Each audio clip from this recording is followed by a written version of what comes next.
আমি আগরতলা যেতেছিলাম, এখানে দেখলাম প্রচুর লোক জমা আছে।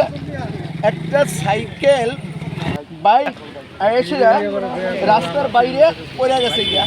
দীর্ঘদিন ধরে এখানে নেতাজি সঙ্গের আগে, পুরানবাড়ি নেতাজি সঙ্গের আগে একটা ব্রিজ আছে, এটা রেলিংটা আজকে থেকে 1 বছর আগে গাড়ি অ্যাক্সিডেন্টের পরে এটা পড়ে গেছিল গিয়া। এটা এখন অব্দি এই অবস্থাতেই আছে।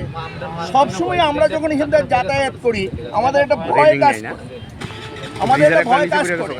তো আমি চাই এনএইচ এর দায়িত্বে যারা আছেন তারা এদিকে নজর দেন। তোমার নাম কি? তাইলে পথচারী কোন সেমিস্টারে যারা সাইকেল গাড়ি নিয়ে আসেন প্রতিদিন কি বাইক দিয়ে যায়? এটা অনেকটা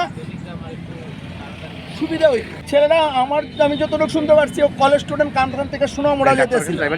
হ্যাঁ, তো শুধু এই ছেলেটা দিয়েই ব্যাপার না, এইখানে প্রতিনিয়তই যেহেতু এটা একটা টার্নিং, আমার মনে খুব দ্রুত এটা পদক্ষেপ নেওয়া উচিত।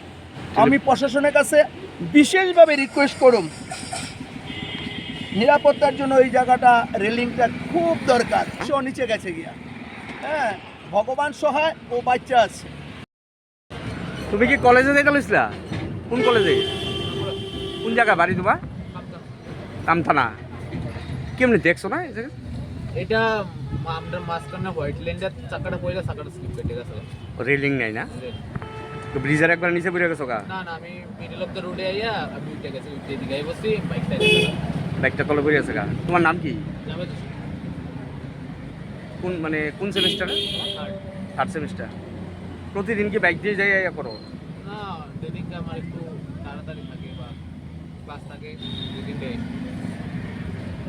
ডাক্তারের কাছে যাইবা নি হসপিটাল? আইতাছে বাড়ি থেকে। কোন কলেজে? কোন জায়গা বাড়ি তোমার?